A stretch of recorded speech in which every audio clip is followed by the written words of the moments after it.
Hello friends, कैसे हैं आप सब लोग। आज है हमारा lecture number 5 of the chapter human reproduction. आज का टॉपिक है हमारा स्ट्रक्चर ऑफ स्पर्म। अभी तक हम अपने चैप्टर में एकदम सीक्वेंस से आगे बढ़ रहे हैं। तो जो हमारा पिछला लेक्चर था जिसमें हमने अपना पूरा मेल रिप्रोडक्टिव सिस्टम खत्म किया था, उसके बाद में स्पर्मेटोजेनेसिस खत्म किया। तो स्पर्मेटोजेनेसिस के बाद में जो हमारा मेन टॉपिक जो बचता है वो है स्ट्रक्चर ऑफ स्पर्म। इसको भी साथ साथ में जब मेल वाला भी पार्ट पढ़ रहे हैं पूरा, तो मेल वाले में कवर कर लेंगे। हालाँकि आज हमारा छोटा थोड़ा लेक्चर होने वाला है क्योंकि हमारा टॉपिक छोटा है, लेकिन इम्पोर्टेंट काफ़ी, इससे भी क्वेश्चन काफ़ी पूछे जाते हैं। क्या-क्या पूछा जाता है वो भी मैं आपको बता दूँगा। बोर्ड के पॉइंट ऑफ व्यू से क्या-क्या क्वेश्चन इससे आते हैं वो मैं बता दूँगा। कौन-कौन से पॉइंट से और क्या-क्या क्वेश्चन पूछे ही जाते हैं वो मैं बता दूँगा, ओके। लेकिन ये जो टॉपिक है यहाँ पर इसलिए बताना ज़रूरी था क्योंकि अभी हम लोगों का मेल वाला टॉपिक चल रहा है। मेल वाले टॉपिक में इसको डिस्कस कर लेंगे तो ज़्यादा सही रहेगा, नहीं तो फिर फीमेल वाला चलने लगेगा, फीमेल रिप्रोडक्टिव ट्रैक। फिर उसके बाद बीच में पढ़ेंगे तो थोड़ा वो चीज़ें, फिर कॉन्सेप्ट अभी बिल्डअप होता जा रहा है ना, तो फिर उसी कॉन्सेप्ट में ये भी आराम से कोई प्रॉब्लम नहीं होगी। इसी वजह से आज का टॉपिक है हमारा structure of sperm, lecture number 5, okay. तो चलिए शुरू करते हैं अपनी डिस्कशन स्ट्रक्चर ऑफ स्पर्म में। और भी 1-2 पॉइंट है इसमें देखेंगे स्ट्रक्चर ऑफ स्पर्म के साथ-साथ ही, जैसे कि नॉर्मल फर्टिलिटी का केस वगैरह वो भी हम देखेंगे इसी में, जो कि हमारे एनसीईआरटी दिया गया है। तो चलिए आज का टॉपिक क्या है हमारा, डालते हैं अपना टॉपिक, शुरू करते हैं अपना लेक्चर। टॉपिक है आज का हमारा स्ट्रक्चर ऑफ स्पर्म। आज का टॉपिक हमारा स्ट्रक्चर ऑफ स्पर्म। स्पर्म का स्ट्रक्चर देखेंगे। सबसे पहले तो हम देखते हैं स्ट्रक्चर जो स्पर्म का है ये कितने पार्ट में डिवाइडेड हो, ओके, कितने पार्ट में है। तो सबसे पहले इसका सबसे पहले पार्ट ले लेते हैं। इसका सबसे पहला पार्ट जो होता है हमारा हेड है, हेड, ठीक है। दूसरा पार्ट जो है हमारा इसका, दूसरा पार्ट है हमारा इसका नेक, ओके। तीसरा पार्ट है हमारा मिडल पीस, और जो लास्ट वन पार्ट है वो हमारा टेल, ओके। जानते हैं स्ट्रक्चर ऑफ स्पर्म में जो हमारा स्पर्म का स्ट्रक्चर है कितने पार्ट में डिवाइडेड होता है। टोटल 4 पार्ट में डिवाइड होता है। सबसे पहला हेड, फिर नेक, फिर मिडल पीस एंड फिर टेल, ओके। तो चलिए शुरू करते हैं, देखते हैं, अपना डायग्राम बनाते हैं स्ट्रक्चर ऑफ स्पर्म का। देखते हैं अपना स्ट्रक्चर ऑफ स्पर्म, ओके।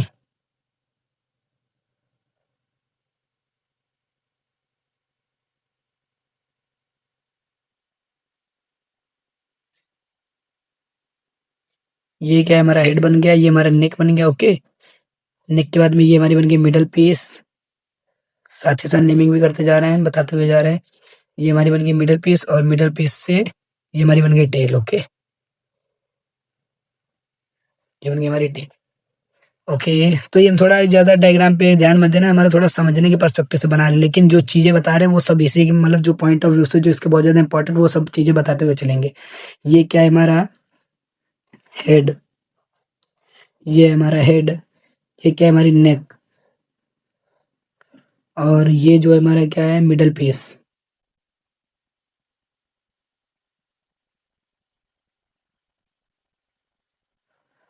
और ये क्या है हमारी टेल, ओके। ये हमारी टेल।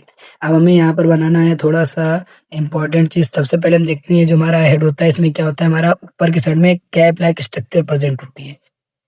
ऊपर की साइड में ये क्या हमारे कैप लाइक स्ट्रक्चर प्रेजेंट है, जिसे हम क्या बोलते हैं, एक्रोजोम। बहुत ज़्यादा इंपॉर्टेंट, बोर्ड के पॉइंट ऑफ व्यू से बहुत ज़्यादा पूछा जाता है एक्रोजोम क्या होता है हमारा, ओके। तो अभी बताएंगे। सबसे पहले देख लो, ये क्या हमारा ऊपर की साइड में कैप लाइक स्ट्रक्चर प्रेजेंट होती है स्पर्म के हेड में, जिसे हम बोलते हैं एक्रोजोम, जिसे हम क्या बोलते हैं, एक्रोजोम बोलते हैं, जिसे हम बोलते हैं एक्रोजोम, ओके। तो ये बन गया हमारा एक्रोजोम। एक्रोजोम के बाद में ये क्या यहाँ पर प्रेजेंट होता है, फिर यहाँ पर हमारा प्रेजेंट होता है न्यूक्लियस, जो कि हमारा कैसा होता है, एप्लॉइड होता है, ओके। ये क्या हमारा एप्लॉइड न्यूक्लियस प्रेजेंट है, एक सेकेंड।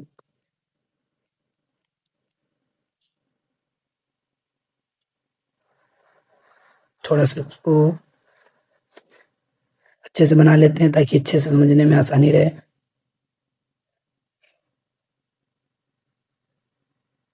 ठीक है, बन गया हमारा न्यूक्लियस, बन गया, ओके। ये बन गया हमारा न्यूक्लियस, ओके। तो अब नेमिंग करते हैं इनकी। सबसे पहले नेमिंग करके देखते हैं अपना, नेमिंग इनकी 10 साइड में करेंगे। ये क्या है हमारा एक्रोजोम, ये हमारा एक्रोजोम, इसे हम क्या बोलते हैं, एक्रोजोम। और ये क्या है हमारा, ये हमारा न्यूक्लियस,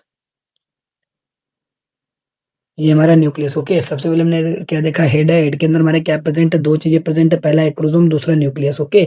दूसरा न्यूक्लियस। अभी इनका फंक्शन अलग से लिखवा देंगे, क्या क्या इनके मेन फंक्शन होते हैं, क्या क्या हमको पढ़ना है, ओके। फिर हम क्या देखते हैं, यहाँ पर हमारा प्रेजेंट होता है सेंट्रियोल, यहाँ पर सेंट्रियोल प्रेजेंट होता है। सेंट्रियोल से ये हमारा क्या जाता है एक्सियल फिलामेंट। ये क्या होता है हमारा एक्सियल फिलामेंट होती है, एक्सियल फिलामेंट होती है। ओके, ये क्या है हमारी एक्सियल फिलामेंट है, एक्सियल फिलामेंट। और ये क्या है हमारा मिडल पीस। ये यहाँ तक क्या है हमारा मिडल पीस। मिडल पीस में क्या प्रेजेंट होते हैं हमारे 25 to 30 spirally arranged mitochondria present होते हैं। कैसे स्पाइरली, कुछ इस प्रकार से स्पाइरली अरेंज होते हैं हमारे माइटोकॉन्ड्रिया प्रेजेंट होते हैं। यहाँ पर मैं कुछ ही दिखा रहा हूँ, लेकिन हमारे कितने होते हैं 25 to 30 पर प्रेजेंट होते हैं। ओके, देख लिया। तो ये हमारा स्ट्रक्चर बना। हमने क्या देखा, जो मिडल पीस में हमने देखे, मिडल पीस में हमारे क्या प्रेजेंट है, मिडल पीस में क्या प्रेजेंट है हमारे 25 to 30 माइटोकॉन्ड्रिया। माइटोकॉन्ड्रिया हमारे क्या होते हैं प्रेजेंट होते हैं। ओके, क्या हमारे 25 से 30 माइटोकॉन्ड्रिया प्रेजेंट है, माइटोकॉन्ड्रिया प्रेजेंट है। और ये क्या हमारा एक्सियल फिलामेंट, ये क्या हमारा axial filament. Okay, axial filament. तो ये हमने अभी तक अपना स्ट्रक्चर बना लिया। सबसे पहले क्या देखा हमारा हेड, हेड में क्या होता है हमारा, नेक में भी देख लेते हैं, नेक में क्या हमारा प्रेजेंट है, ये क्या हमारा सेंट्रियोल। ओके, ये क्या हमारा सेंट्रियोल। हमने क्या देखा, हेड में हमारा क्या प्रेजेंट है, हेड में प्रेजेंट होता है हमारी दो चीजें। सबसे पहला हमारा एक्रोसोम और दूसरा nucleus.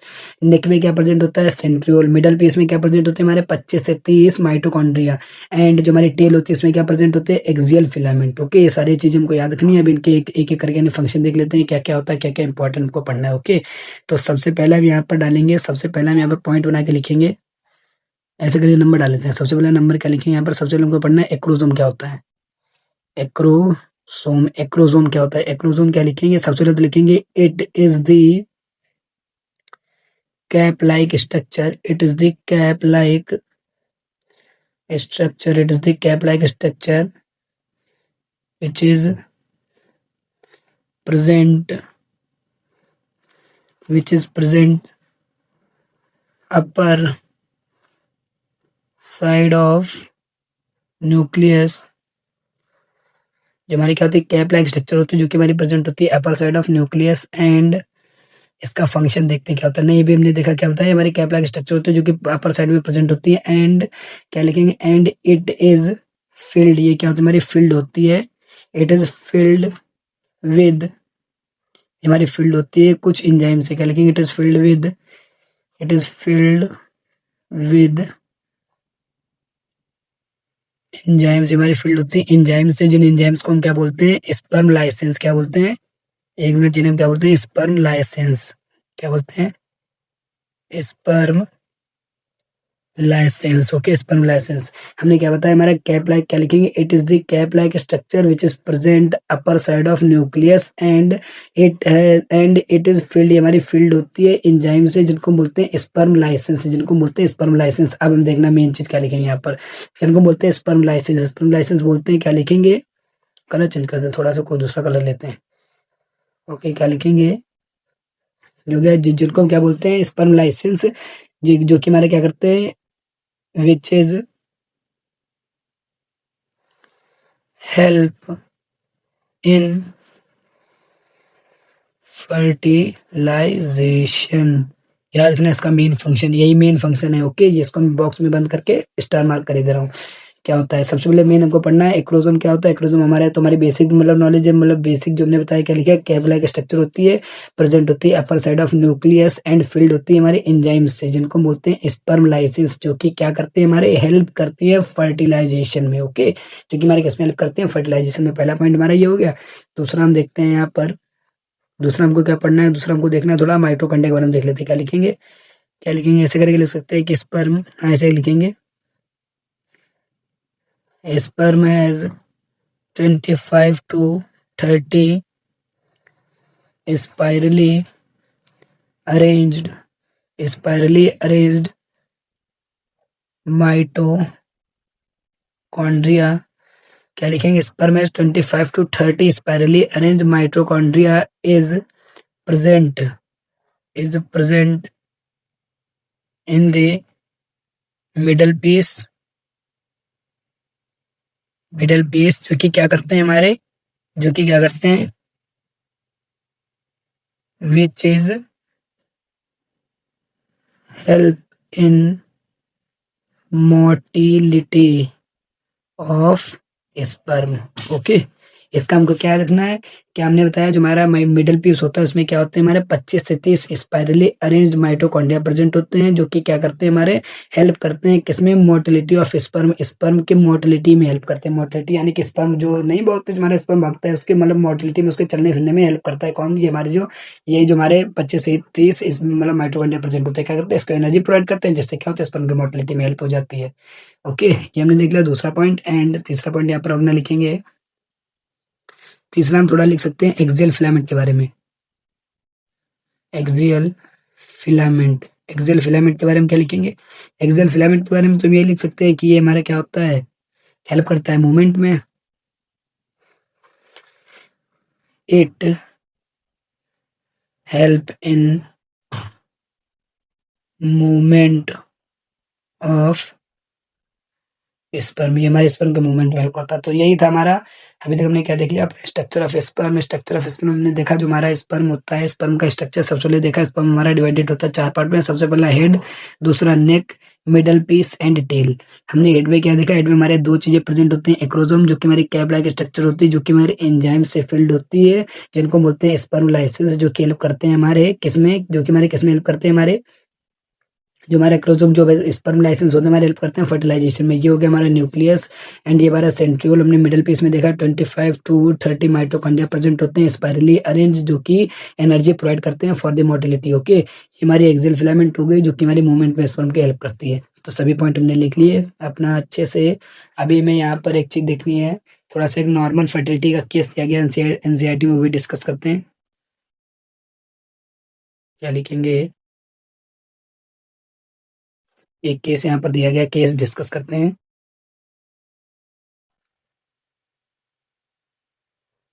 Normal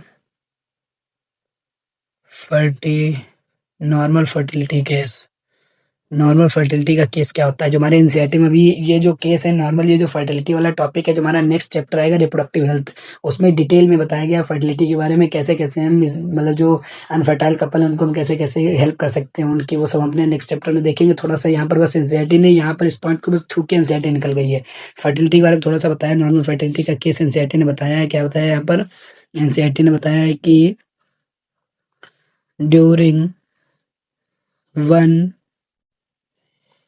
ejaculation, during one ejaculation, एक इजैकुलेशन में क्या होता है हमारा 2.5 to 5 ml of semen is released. क्या बताती है एनसीईआरटी, एनसीईआरटी बताती है कि एक बार इजैकुलेट करने में लगभग 2.5 से 5 ml सीमेन क्या होता है हमारा रिलीज होता है, जिसमें क्या होते हैं हमारे 200 से 300 मिलियन 200 से 300 मिलियन स्पर्म्स आर प्रेजेंट, जिसमें क्या होते हैं हमारे 200 से 300 मिलियन स्पर्म क्या होते हैं हमारे प्रेजेंट होते हैं। ये एनसीईआरटी बता रही है कि हमारे एक इजैकुलेशन में 2.5 से 5 ml सीमेन हमारा रिलीज होना चाहिए, जिसमें से क्या होते हैं हमारे 200 से 300 ml स्पर्म आर प्रेजेंट, नहीं कह सकते 200 से 300 मिलियन स्पर्म्स आर रिलीज कह सकते हैं, आर रिलीज लिख सकते हैं, रिलीज। ओके, ये हमने देख लिया क्या होता है, ये हमने बता दिया। अभी हम देखते हैं यहाँ पर, अब देखते हैं केस ऑफ नॉर्मल फर्टिलिटी, ये हम डालेंगे यहाँ पर टॉपिक ऐसे करके डाल सकते हैं कि ऐसे करके लिखेंगे for the normal fertility, for the normal fertility के लिए क्या होना चाहिए, ये जो हमारे 200 से 300 मिलियन स्पर्म रिलीज हुए इनमें से क्या होना चाहिए 60% की क्या लिखेंगे, फॉर द नॉर्मल फर्टिलिटी में क्या लिखेंगे 60% स्पर्म्स शुड हैव, ऐसे करके लिख सकते हैं कि 60% sperms should have 60% sperms should have vigorous motility होनी चाहिए। क्या बताया गया है, जो हमारे 200 से 300 मिलियन स्पर्म रिलीज हुए हैं इसमें से क्या होना चाहिए हमारे 60% जो होते हैं स्पर्म उनकी क्या होनी चाहिए, विगरस मोटिलिटी होनी चाहिए।